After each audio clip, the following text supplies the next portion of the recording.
दुल्हन से मिलने पहुंचे प्रेमी को भाइयों ने उतारा मौत के घाट। मध्य प्रदेश के बालाघाट में शादी समारोह के दौरान दुल्हन से मिलने पहुंचे उसके प्रेमी की पीट कर हत्या कर दी गई।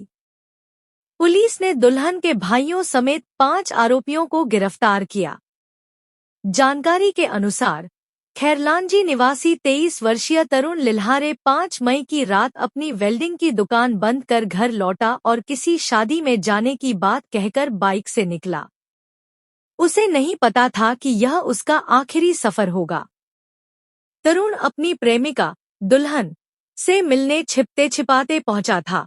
तभी दुल्हन के भाइयों ने उसे देख लिया और आपा खो बैठे। तभी शादी समारोह में मृतक एवं युवती के परिजनों के बीच विवाद हुआ, जिसके बाद आरोपियों ने तरुण को शादी स्थल के पीछे ले जाकर लाठी डंडों से पीट कर मार डाला। बालाघाट के थाना रामपायली क्षेत्र में डायल 112 पे दिनांक 6/5/2026 को एक सूचना प्राप्त हुई थी, जिसमें प्रथम दृष्टि सूचना में ऐसा प्रतीत हुआ था कि एक व्यक्ति है जो बाइक से जा रहा होगा और शायद बाइक स्किड होकर रोड के किनारे पड़ी है और उस व्यक्ति को चोट आई है, जिसके कारण उसकी मृत्यु हुई है। प्रथम दृष्टि अमूमन क्योंकि एक्सीडेंट होते रहते हैं तो डायल 112 वहाँ पर घटनास्थल पर पहुँची थी। घटनास्थल पे पहुँचने के बाद उन्होंने जो देखा उसमें एक महत्वपूर्ण चीज़ है जो इन्वेस्टिगेटिंग ऑफिसर ने नोटिस करी कि कोई भी रोड पे स्किड मार्क्स नहीं थे।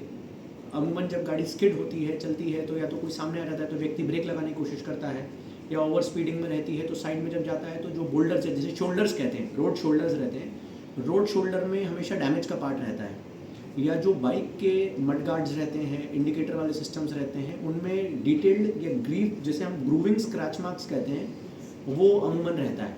पर इस घटनास्थल पे ना कोई रोड पे स्किड मार्क्स थे, ना ही जो शोल्डर्स होते हैं रोड के उसमें कोई किसी प्रकार का डैमेज था, और ना ही जो गाड़ी में ग्रूविंग मार्क्स होते हैं वो भी कोई मार्क्स थे।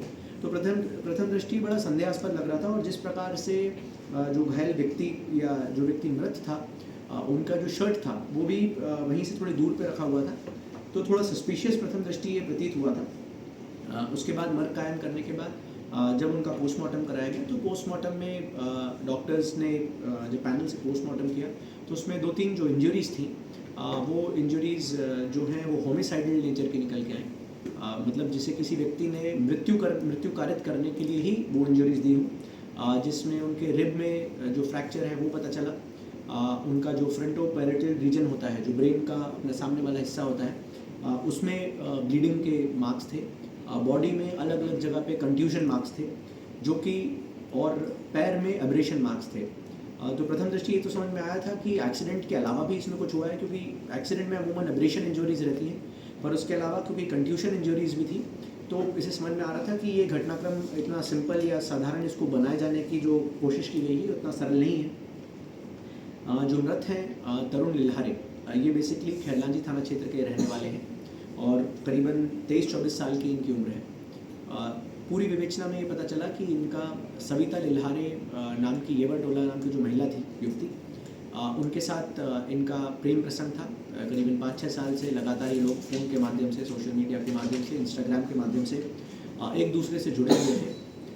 5 तारीख को जो इनकी प्रेमिका थी उनकी शादी थी, और रामपायली थाना क्षेत्र में जो येरटोला करके गांव आता है, येरवाटोला, उस गांव में ही उनकी शादी का कार्यक्रम चल रहा था। जब हमने सीसीटीवी फुटेजेस चेक किए तो पता चला कि रामपायली की तरफ आते हुए पेट्रोल पंप से मृतक ने खैरलांजी के पास से पेट्रोल भरा है। पेट्रोल भराने के बाद शादी के कार्यक्रम में आया था। शादी के कार्यक्रम में जो फोटोग्राफर्स रहते हैं, वीडियोग्राफर्स रहते हैं, हमने उनके जब वीडियो फुटेजेस चेक किए तो एक वीडियो फुटेज में हल्का सा ऐसा समझ में आया कि जो मृतक है उसकी झलक वहाँ से बारात के किनारे से निकलती हुई दिखी, जिससे ये स्पष्ट हो गया था कि उस दिन इस कार्यक्रम में ये व्यक्ति मौजूद था। उसके बाद जब हमने आके उनके घर वाला घटनास्थल, उनके घर के आसपास जब सर्चिंग करी तो ये समझ में आया कि यहाँ पर कोई ना कोई होमिसाइडल एक्टिविटी ज़रूर हुई है। जब इन लोगों से पूछताछ की गई तो ये पता चला कि उस दिन भी सविता लिल्हारे और तरुण जो है इनके बीच में दिन भर लगातार बातचीत हुई थी। इवन इंस्टाग्राम के वीडियो कॉल में बातचीत हुई थी। बातचीत में कुछ लोगों का कहना है कि सविता ने बोला था तरुण को कि तुम आ जाओ, और अगर तुम आ जाओगे तो मैं ये शादी नहीं करूँगी और मैं तुमसे ही शादी करना चाहती हूँ। इसके चक्कर में तरुण वहाँ पर पहुँचा था वहाँ पर पहुँचने के बाद वो सविता से मिलने के लिए जब उसके कमरे की तरफ जा रहा था, तब उनके भाई जो हैं, लड़की के जो 2 भाई हैं, वेद प्रकाश और जिगर और हरि प्रकाश, इनके द्वारा इसको पकड़ लिया गया। फिर इन्होंने अपने दोस्तों दिलीप, कमल किशोर, योगेश, इन लोगों के साथ मिलके इसको वहाँ से अपने घर जो है वहाँ से पीछे पीछे इसको रास्ते नहर किनारे लेके गए। वहाँ पर इसके साथ अत्यधिक मारपीट करी। मारपीट करने के बाद जब इनको लगा कि अब इसको कैसे एक्सीडेंट का रूप दिया जाए, तो इन्होंने जो इसकी गाड़ी थी, जो कि इसके घर के किनारे पे खड़ी हुई थी, शादी वाले घर के किनारे, उस गाड़ी को ये लोग रात में चुपचाप नहर किनारे लेके आए।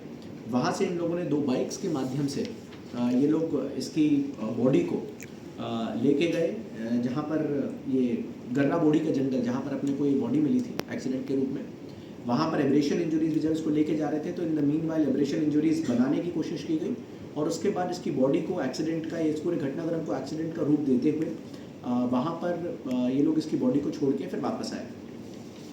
उक्त प्रकरण में वर्तमान में अभी तक पूछताछ करने के बाद, साक्ष्य संकलन करने के बाद 5 आरोपियों की गिरफ्तारी सुनिश्चित की गई है, जिसमें वेद प्रकाश पिता लुटन सिंह लिल्हारे, उनके बड़े भाई हरि प्रकाश लिल्हारे, दोस्त दिलीप लिल्हारे, एक और उनके कज़न हैं कमल किशोर लिल्हारे और योगेश वरकड़े।